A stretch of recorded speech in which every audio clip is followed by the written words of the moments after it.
قرائت شاهاثر علامه باباجان غفورов تاجیکان، تاریخ قدیمترین، قدیم، عصر میانه و دوره نو. گفتاری 74.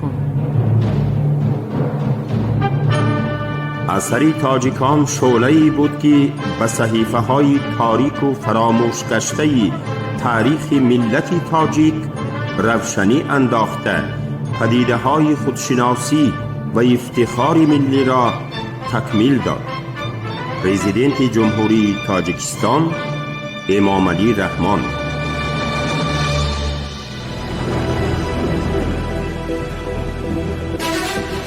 خلق تاجیک در عصر 11 ابتدای عصر 13، دولت غزنویان، قره‌خانیان، غوریان و خوارزمشاهیان. نیمه دوم عصر 11 و ابتدای عصر 13 در تاریخ تمدن خلق‌های آسیای میانه موقعی بزرگ اشغال می نماید و اطراف یک مرکز متحد گردیدن ماوراء النهر، خراسان و تخارستان که در زمان سلجوقیان به عمل آمد، در شهرهای نشاپور، مرو، بلخ و قسماً هرات فعالیت فکری را احیا نموده، برای در این مرکزهای نوی مدنی جمع شدن اهل علم و ادب امکانیت‌های فراوان مهیا ساخت. حیات و فعالیت ادبی چنین نمایندگان معروف ادبیات تاجیک مانند اسدی طوسی، ناصر خسرو، عمر خیام، فخرالدین گرگانی، اوحدالدین انوری، مسعود سعد سلمان، مویزی، صابر ترمیزی و غیره در همین دوره جریان یافته است.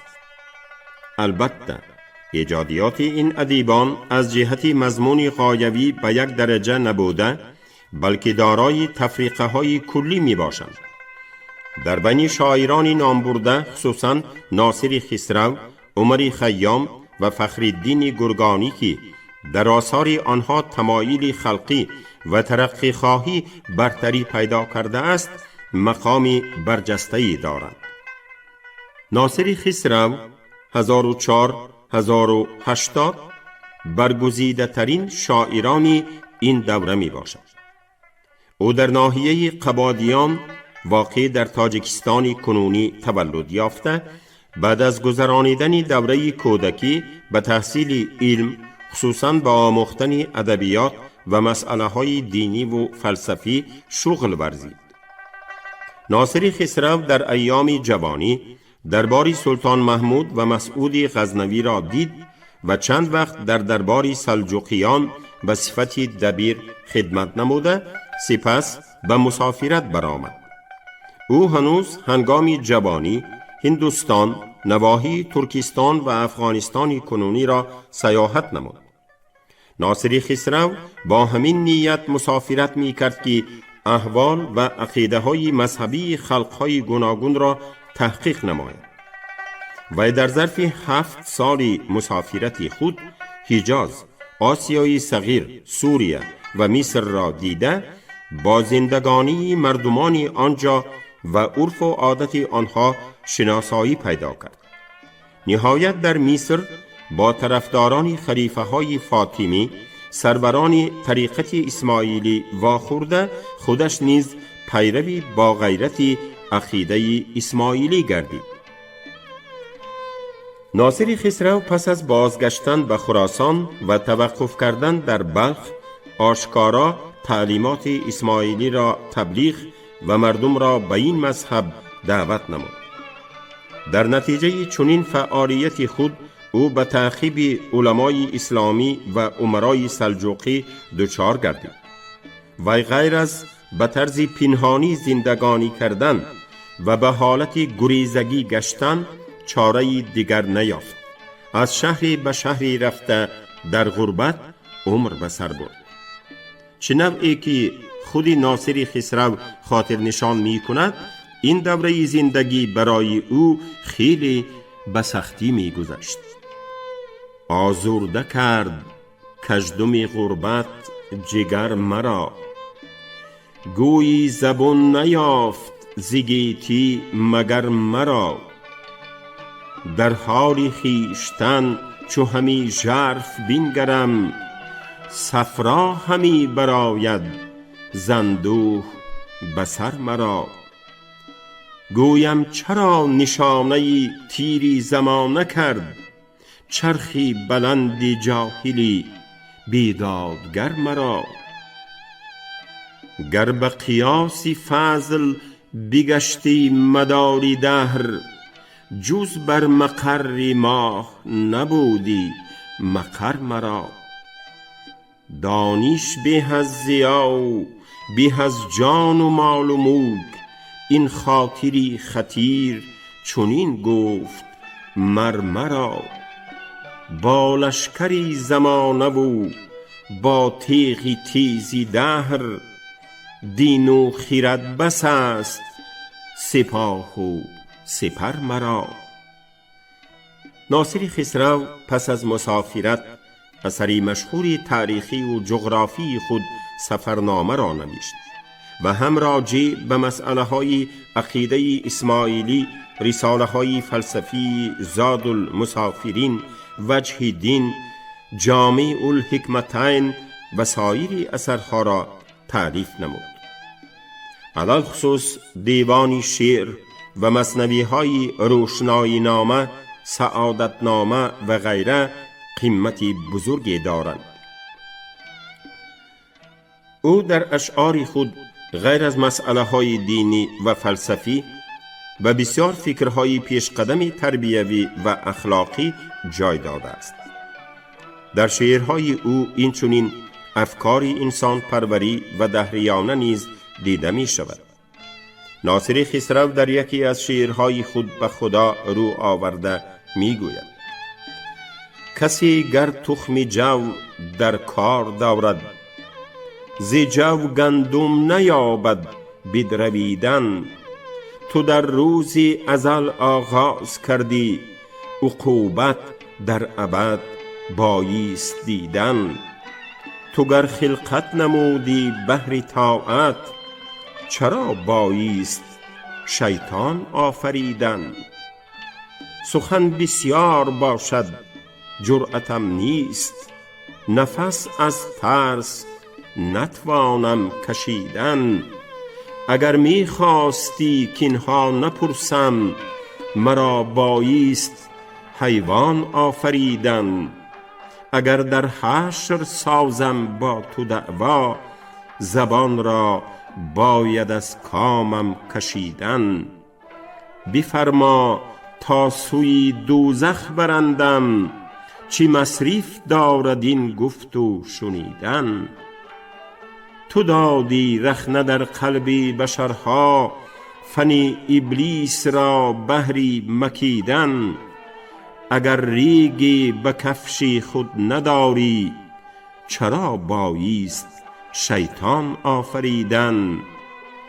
به ما فرمان دهی اندر عبادت، به شیطان در رگ و جانها دویدن. اگر نیکم وگر بد خلقت از توست، خلیق خوب باید آفریدن. شاعر در خصوص مردمی زحمتکش با حرارت و صمیمیتی تمام سخن رانده، پادشاهان، عملداران، شیخانی ریاکار، خصوصا شاعرانی مداح حریص را سخت ملامت کرده است. ناصر خسرو تا آخری عمر خود از تعقیب خلاص نشد. پس از آن که او به طرز پنهانی چندگاه در خراسان، طبرستان و مازندران اقامت کرد، به بدخشان عزیمت نموده در یومگان نام دیهی کوهستانی آنجا پناه برد و بقیه حیات خود را در گوشه‌نشینی گذرانید. عمر خیام 1048 1131 در نیشاپور تولد یافته در همانجا تحصیل خود را به اتمام رسانید و یکی از بزرگترین عالمان عصر 11 گردید. او در اکثر علمهای زمان خود، مخصوصا در هیئت، ریاضیات و فلسفه مهارت زیاد پیدا کرد و دایر به این ساحه ها یک قطار اثرهای علمی از خود باقی گذاشت. و در عهد ملک شاه سلجوقی همراه منجمان وقت به کار اصلاحات تقویم سرداری نمود. شاعری برجسته شرق عمر خیام علخصوص با رباعیات خود شهرت پیدا کرده است. مقداری رباعی های او زیاد نیست، اما اهمیت آنها چی از نقطه نظری ادبی و چی از جهت مضمون فلسفی خیلی بزرگ است. مهارت ادبی، محاکمه فیلسوفانه و میل به حقیقت حیات متریالیستانه نزدیک شدن خیام نتیجه ای داد که رباعیات او تا کنون از گرانبهاترین دردانه های ادبیات جهانی به شمار می روند. این است یکی از رباعی که زاده طبعی این شاعری ذکاوتمند می باشد. گر بر فلکم دست بودی چون یزدان، گر بر فلکم دست بودی چون یزدان، برداشتمی من این فلک را ز میان، وز نو فلکی دیگر چنان ساختمی کازاده به کام دل رسید آسان. در رباعیات عمر خیام آدمی سربلندی آزادمنیش تصویر یافته است که نه از اعتباری حکمدارانی زمان و نه از هرزهای دینی درباره آخرت اندیشان ندارد. در بین شاعران عصر 11 از جهت قوه افاده کیفیت دایره های شهر و تنقید فیودالان موقعی مخصوص را فخرالدین گرگانی اشغال می نماید. در داستان رمانتیکی ویس و رامین که در قریبی های سال 1055 تعریف یافته روایت قدیمه عاشقانه پهلوی پارتها را نقل می نماید، حجو و تمسخر تند و تیزی خلق و اطوار پادشاهان و درباریان آنها نهفته است. در انتهای داستان منظره اوتوپیای سوسیالی از لحاظ تصورات شهری آن وقته تصویر کرده می شود. ابو نصر اسدی توسی وفاتش 1070 به نظیره شاهنامه فردوسی گرشاسب‌نامه را تألیف کرد. گرشاسب‌نامه یکی از داستان‌های قدیمه خلق‌های ایرانی نژاد است. اسدی در ادبیات تاجیک و فارس اولین کسی است که شکل مناظره را ایجاد کرده است. او در این بابت 5 اثر نوشته، در آنها زمین و آسمان، شب و روز، نیزه و کمان، موغ و مسلمان، عرب و فارس را با همدیگر مناظره کنانیده است. علاوه بر این اسدی لغتی هم ترتیب داده است که از آثاری تقریباً 80 نفر شاعران آن زمان نمونه ها آورده شدند. حالا اهمیت تاریخی این لغت خیلی بزرگ است و این نمونه بسیار اثرهای از بین رفته شاعران آن زمان و گذشته از جمله پارچه های کلیله و دیمنه منظوم رودکی را در بر دارد. مسعود سعدی سلمان 1046-1121 شاعری دربار غزنویان آخر بود. او قسم زیادی عمر خود را در لاهور شمال هندوستان گذرانید. به این طریقه و یکی از اولین نمایندگان ادبیات فارس و تاجیک در هندوستان به شمار می رود که بعدتر در اینجا نظم به زبان فارسی خیلی رواج و انتشار یافت. او در نتیجه بهتان دشمنان خود چندین مرتبه به زندان سلطانها افتاده، عموماً بیشتر از 18 سال عمرش در محبوسی گذشته است. مسعود سعدی سلمان در ایجادیات خود به احیا کردن عنعنه مدح و ستایش اقتدار غزنویان سعی نموده، حتی در شعرهایش از عنصری ملک الشعرای سلطان محمود اقتباس ها می آورد.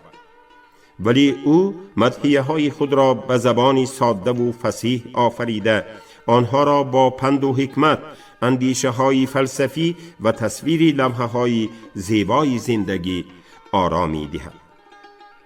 شاعر در سالهای محبوسی مرثیه های پرسوز و گدازی حبسیه ایجاد نموده، احوالی طاقت شکنی خود را بیان می نماید و از بی عدالتی های زمانه زبانی شکایت می کشاید.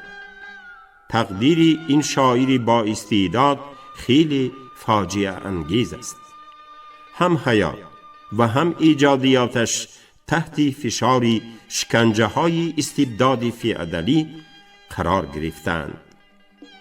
امیر محمد معیزی وفاتش قریبی های سال 1140 اصلا از نشاپور می باشد.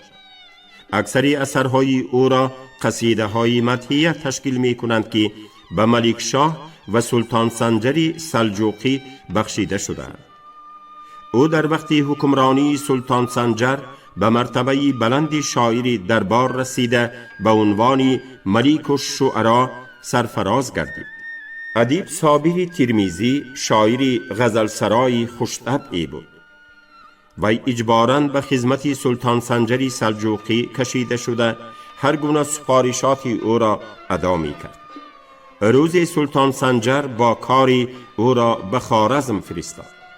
در آنجا با فرمان آتسیزی خوارزم شاه وی را دستگیر کرده به جاسوسی سلجوقیان عیبدار نمودند و در سال 1151 به دریای امو غرق کنانیدند. ادیب صابر ترمیزی دیوان قصاید و غزلیات دارد. اوحدالدین انوری 1126-1190 در دهه بدنه نزدیکی میخانه واقع در شمال خراسان تولد یافته است. او هم مانند بسیار شاعران پیشینه در آوان جوانی تمام علمهای زمانش را از خود می نماید و در شاعری نام برآورده و دربار سلطان سنجری سلجوقی دعوت می شود. انوری قصیده های زیادی آفریده است که قریب همه آنها به سلطان سلجوقی بخشیده شدند. بر طبق عقیده اکثر ادبیات شناسان ژانر قصیده توسط ایجادیات انوری به درجه بلند کمالات خود می رسد. قصیده های با مهارت فوق العاده ایجاد کرده او از تغزلات عشقی، تفکرات فلسفی، توصیفات عالی و در برابر این از مدح و ثنای سلطان سنجر فراهم آمدند. یکی از قصیده های مشهوری او که از طرف غوزها خراب گردیدن خوارزم را تصویر می کند با احساسات صمیمانه وطن پروری فرا گرفته شده است. غزلهای انوری با لیریکه خلقی هماهنگ است. انوری در سالهای آخری حیات خود بی مضمونی و فسادی نظمی درباری را فهمیده از این محیط خود را کنار می کشد و شعرهایی می آفرد که به مقابل مدحیه سرایی نگرانیده شدند. در برابر پیشرفت نظم در ادبیات کلاسیکی فارس و تاجیک بهترین نمونه های اثرهای نثری نیز به وجود می آیند. چنانچه سیاستنامه نظام الملک، چهار مخاره نظامی عروضی سمرقندی، حدایق السحر رشید الدین وطواط، سنبادنامه زهیری سمرقندی و مقامات حمیدی حمید الدین بلخی از همین قبیل اثرها به شمار می روند. سیاستنامه سرچشمه خیلی مهم تاریخی است که مؤلف آن ترتیب اداره دولت سلجوقیان را از موقع طرفدار دولت مرکزیتناک فی‌عدلی تنقید کرده است. پس از فوت نظام الملک سیاستنامه از نو تحریر یافته به متن آن علاوه ها داخل شده بود.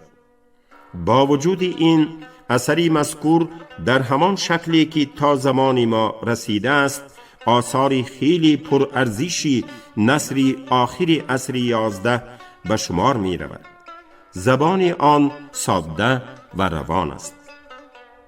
4 مقاله نظامی عروضی در تحقیق حیات مدنی و ادبی عصر مؤلف و دوره‌های پیش از آن سرچشمه گرانبهایی است. فصلهای اساسی مصاحبات آن به توصیف پیشه‌های طبیب، منجم، شاعر و منشی دربار بخشیده شدند. در هر فصل یکی از این پیشه‌ها را توصیف نموده دایر به نمایندگانی برگزیده این پیشه 10 حکایه به طریق مثال نقل کرده می شود. این کتاب بیشتر از هر گونه سرچشمه‌های دیگر درباره شرایط زندگی خادمان مدنیت آن زمان معلومات می دهد. خصوصاً همان فصلی که به شاعران و احوال بدی آنها در دولت فیودالی بخشیده شده است قیمت زیادی دارد. حدایق السحر رشید الدین وطوات اثری است که شکل‌های شعری آن وقته علل خصوص آبرزها و صنعت‌های شعری را دقیقانه تدقیق و توضیح نموده فکر و ملاحظه‌های خیلی مهمی استتیکی را در بر گرفته است. سینبادنامه زهیری سمرقندی در یکی موضوعهای معمولی قصه های اخلاقی ادبیات شرق که از مکر زن بحث می کند نوشته شده است. طریق شکل قصه در قصه به مؤلف امکانیت داده است که بسیار حکایت های تمثیلی را به سوژه اثر داخل نماید. در این حکایت ها به شکل جالب ماهیت علمی اداره مملکت بیان کرده می شود. در اکثر آنها سرزنش حاکمان و استهزای نیشداری خلق و اطوار آنان به طریق پرده‌پوش بیان یافته است. کتاب مقامات حمیدی به شکل نثر مسجع نوشته شده از 24 مقام شوق‌انگیز عبارت می باشد که این مقام ها از مجموعی مثل، معما، حکم و حکایت های عبرت آموز فراهم آمدند.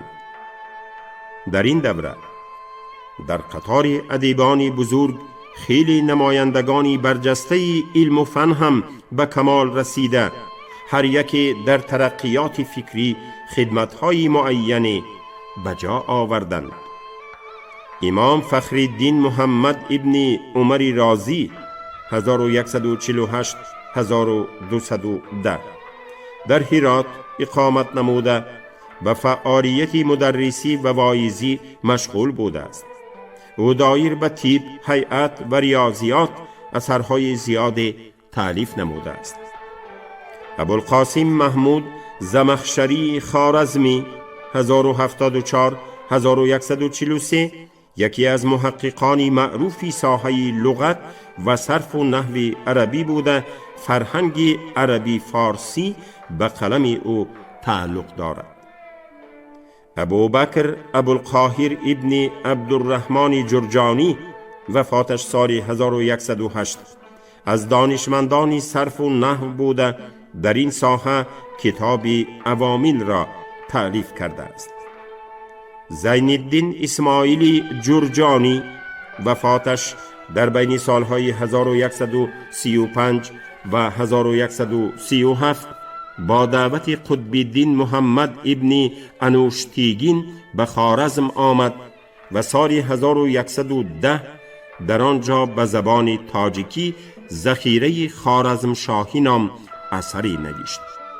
این اثر به قانون ابن سینا اساس یافته از 10 کتاب عبارت است که در بابت تطبیق طب، آناتومی، سبب و علامت‌های کسلی، حفظ الصحه، تشخیص بیماری و پیشبینی جریان آن، اصولهای طبابت، زهر و پازهر و داروشناسی بحث می کند. ذخیره خوارزم شاهی به زبانهای یهودی قدیم، ترکی و اردو ترجمه شده است.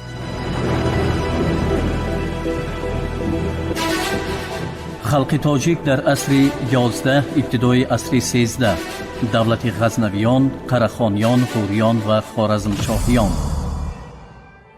پهن شدن تصوف و راه یافتن آن به ادبیات فارس و تاجیک. یکی از مهمترین خصوصیت‌های این دوره به ادبیات راه یافتن غایه‌های تصوف می باشد. تصوف که در ادبیات علمی به زبان‌های اروپایی با نام صوفیزم معلوم است، جریان و نظریه‌های ایدئولوژی از جهت صنفی گوناگونی در تمام مساحت انتشار دین اسلام وجود داشته را در بر می‌گیرد. تصوف در زمینه دین اسلام نمو کرده از قرآن، حدیث و دیگر عنصرهای آن بهره برد. با وجود این بسیار شکل‌های تصوف خصوصا در مرحله‌های اولی ترقی آن به سبب دیگر نوع توضیح دادن احکام اسلام یک اندازه افاده کننده افکاری مخالفی این اصول دینی گردید. بنابراین حاکمان فئودالی و روحانیان متعصب بسیاری از اهل تصوف را تحت تعقیب بیرحمانه قرار می دادند. این بود که در سال 922 حسین ابن منصور حلاج در یک صورت وحشیانه کشته شد و سال 1191 شهاب الدین سهروردی در زندان به قتل رسید. تصوف اولین مرتبه در عصرهای 6-9 در عراق به وجود آمد و در قدمهای نخستین همچون مسلکی مخالف ظهور نموده به مقابل تجمل و ریاکاری اعیان و اشراف روانه گردیده بود. آن وقتها در تبلیغات صوفیانه دست کشیدن از سرور و نشاط زندگی و رو نهادن بر ریاضت اعتراضی بیش از پیش قوتگیرنده هنرمندان و طبقه های پایانی شهر و دیهات بر ضد ظلم و تعدی فئودالان، بر ضد تقسیمات بی انصافانه نعمتها افاده می یافت. در تعلیمات صوفیان اوله تأکید می شد که مالکیت خصوصی، ثروت، جاه و جلال، تناسایی و نازپروردی را قوه های اهریمنی به میان آوردند. اهل این طریقت گوشه‌نشینی اختیار کرده به تن لباسی عادی از پشم گوسفند می پوشیدند که آن را خرقه یا خود صوف می نامیدند. تخمین می کنند که نامی صوفی را گرفتن آنها نیز شاید از همین جا باشد.